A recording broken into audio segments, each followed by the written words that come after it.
Lo udah pernah tahu belum? Kalau sebelum kita bisa milih macam-macam font kayak sekarang, dulu font yang ada di komputer itu cuma ada satu jenis. Terus kenapa? Kok tiba-tiba ada Times New Roman, ada Arial, ada Comic Sans yang sering lo bully, ada Helvetica yang mungkin lo puja-puja. Jadi ternyata cuy, setiap jenis fontnya itu punya sejarahnya masing-masing. Ada politiknya, ada dramanya. Bahkan ada font yang tadi kayak gue bilang yang sering lo bully itu tuh khusus jadi bahan meme. Jadi di video ini kita bakal jalan-jalan ke sejarah hadirnya font dari tahun 1400-an sampai sekarang. Jadi jangan lupa subscribe.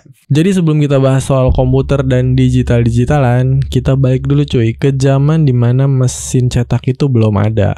Jadi dulu semua bentuk tulisan itu dibuatnya itu manual cuy, pakai tangan. Tapi manusia tuh udah kenal lah cara dan sistem penulisan. Itu kayak hieroglif di Mesir, terus tulisan paku di zaman Mesopotamia, itu tuh manusia udah paham bagaimana cara menulis dan sistemnya lah. Nah, font dalam arti desain huruf mulai muncul tuh saat penulisan tuh mulai distandarkan di zaman Romawi. Nah, huruf-huruf Romawi kuno itu jadi cikal bakal font yang kita kenal sekarang. Ini di luar konteks aja. Jadi sebenarnya itu font itu tuh bold, regular, dan italic. Nah, kalau bebas, Times New Roman, Bodoni, Gotham itu sebenarnya tuh typeface cuy. Tapi ya udah ya, gue sama lo sepakat kalau semua itu ya disebutnya font, biar gampang aja di video ini. Tapi yang bener tuh sebenarnya gitu cuy. Jadi kita mulai aja sejarahnya. Di sekitar tahun 1440 sampai 1450 itu muncul Johannes Gutenberg. Doi ini penemu mesin cetak dengan huruf lepas pertama di Eropa, tepatnya di Jerman cuy. Jadi mesin cetak pertama itu bentuknya tuh gede banget cuy.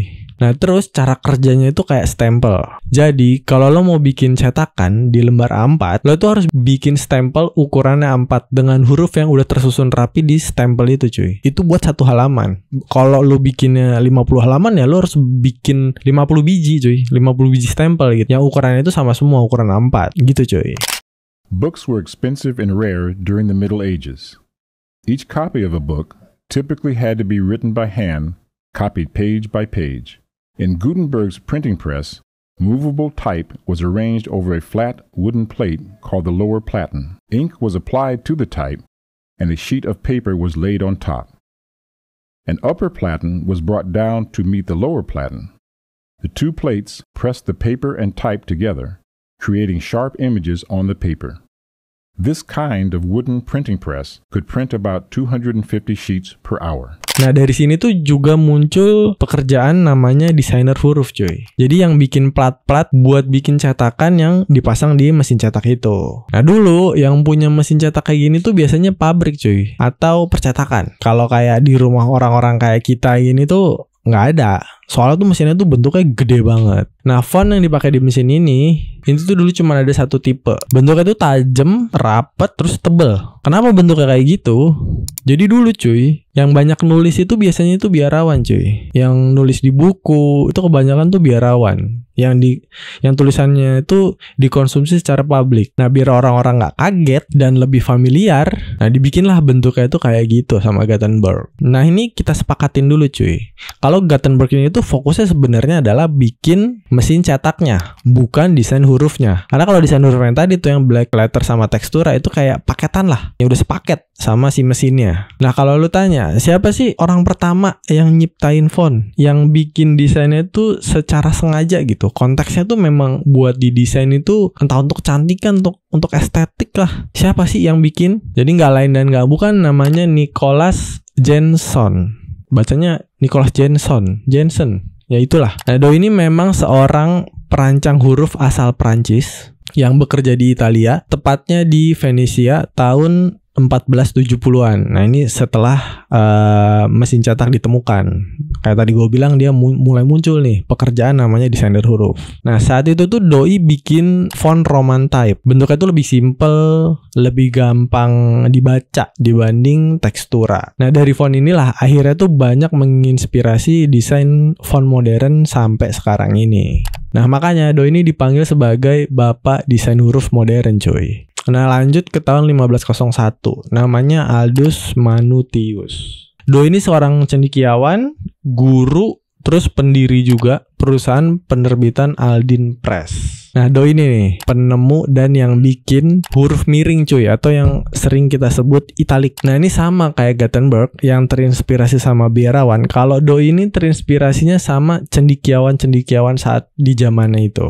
Nah, kalau menurut Doi ini kenapa dibikinnya miring? Ini gue kutip dari Wikipedia, katanya tuh itu tuh karena kalau huruf miring itu tuh bisa muat lebih banyak dalam satu halaman. Nah, lanjut di awal abad 16, sekitar tahun 1510 sampai 1520-an cuy. Nah, ini di sini nih muncul font legendaris yang semua orang pasti tahu ya, namanya Garamond. Dibuat oleh Claude Garamond. Dia juga seorang desainer huruf, terus penerbit sama punch cutter atau pembuat cetakan dasar huruf buat mesin cetak cuy. Kenapa fontnya disebut font legendaris? Ya soalnya sampai detik ini yang kalau kita hitung udah 400 tahunan lebih, font itu tuh masih banyak dipakai sampai sekarang.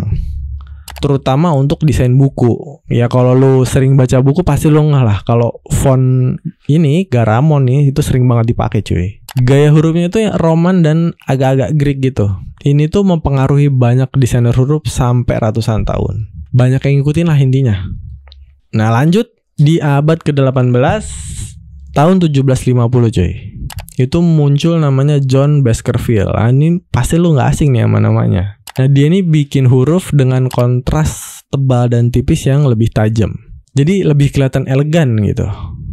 Nah, terus di akhir tahun 1700-an itu muncul dua nama gede yang pasti kalian gak asing.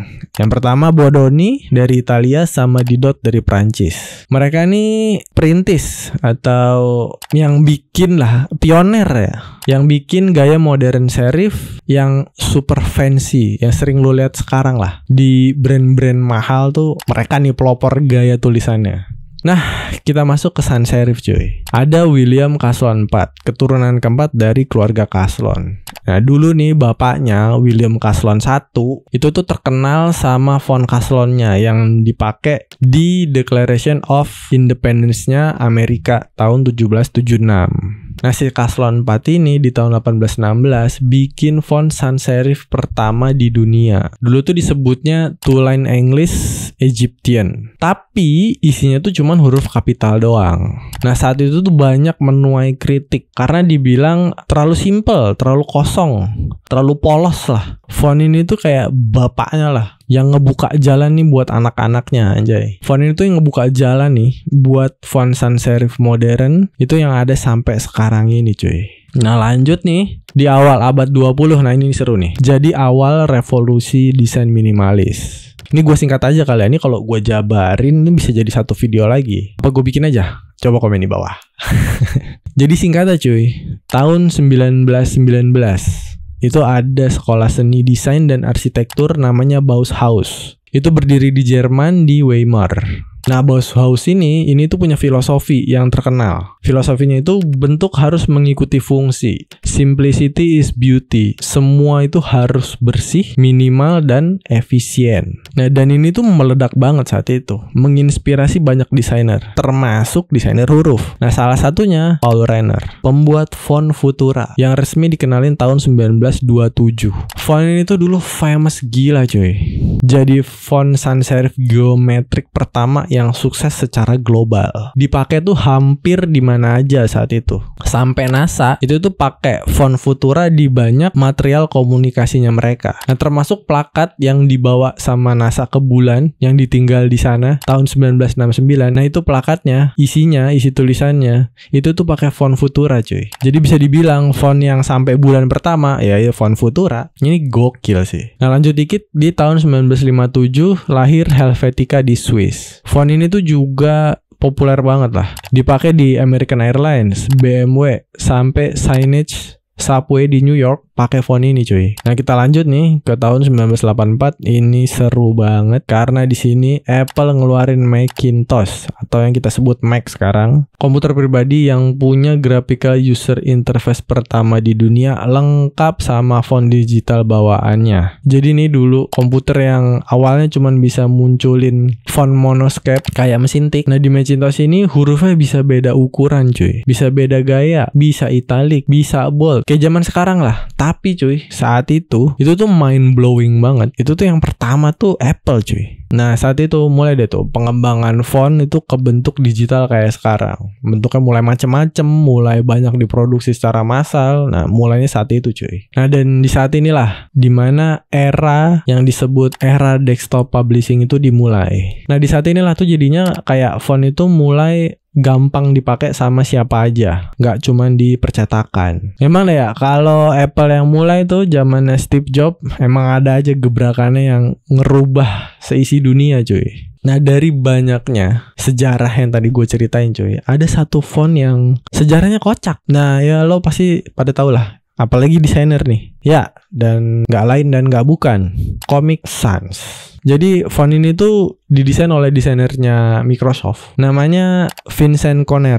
Jadi awalnya tuh Doi ini lagi ngetes software yang diperuntukkan untuk edukasi anak-anak. Nah waktu aplikasinya ini munculin karakter anjing yang ada bubble chatnya, nah saat itu tuh tulisannya tuh pakai kalau nggak salah tuh Times New Roman. Nah Doi ini langsung ngerasa kayak kok kaku banget ya gitu. Nah akhirnya mulai dah tuh Doi ini berpikir kalau harus ada font untuk anak-anak cuy, yang lebih friendly lah gitu sama anak-anak, yang nggak kaku banget gitu. Nah mulai deh tuh Doi itu nyari referensi ke beberapa komik kayak The Dark Knight Return, terus Watchmen. Itu buat desainnya, buat desain si Comic Sans ini. Nah setelah diproses kan akhirnya jadi nih fontnya Comic Sans. Nah, akhirnya itu dirilis di Windows 95 Plus Pack di tahun 1995. Nah bentuknya saat itu tuh dibilang tuh lucu dan friendly gitu ya. Akhirnya tuh disukain banyak orang. Banyak orang jatuh cinta sama Comic Sans. Gue juga gak kepikiran ada gitu yang cinta ya sama Comic Sans. Ya saat itulah ya. Nah tapi saat itu tuh juga karena banyak orang yang saking cintanya, saking sukanya sama Comic Sans itu tuh sampai disalahgunakan cuy. Karena mulai dipakai di surat kantor, sertifikat resmi saat itu pakai Comic Sans. Sampai gilanya nih, papan nisan atau batu nisan ditulisnya pakai Comic Sans. Nah hal ini tuh mulai diprotes sama para desainer tahun 2000-an. Nah saking dibencinya Comic Sans saat itu karena banyak penyalahgunaan, akhirnya Comic Sans itu malah jadi icon cuy. Tapi juga jadi bahan meme di internet. Tapi kerennya font ini tuh masuk ke MoMA, Museum of Modern Art tahun 2015. Sampai ini kayaknya Microsoft nih agak ngelawak emang. Dibikin Comic Sans Pro cuy sama Microsoft. Lengkap, lo bisa bikin Comic Sans Pro versi italic. Gua nggak kepikiran lah sama Microsoft ini cuy. Nah sejak 2016 sampai sekarang ini kita masuk era namanya variable font, dimana fontnya itu punya banyak gaya, bahkan sampai puluhan. Lo bisa ganti-ganti modelnya itu cuman pakai slider cuy, kayak gini.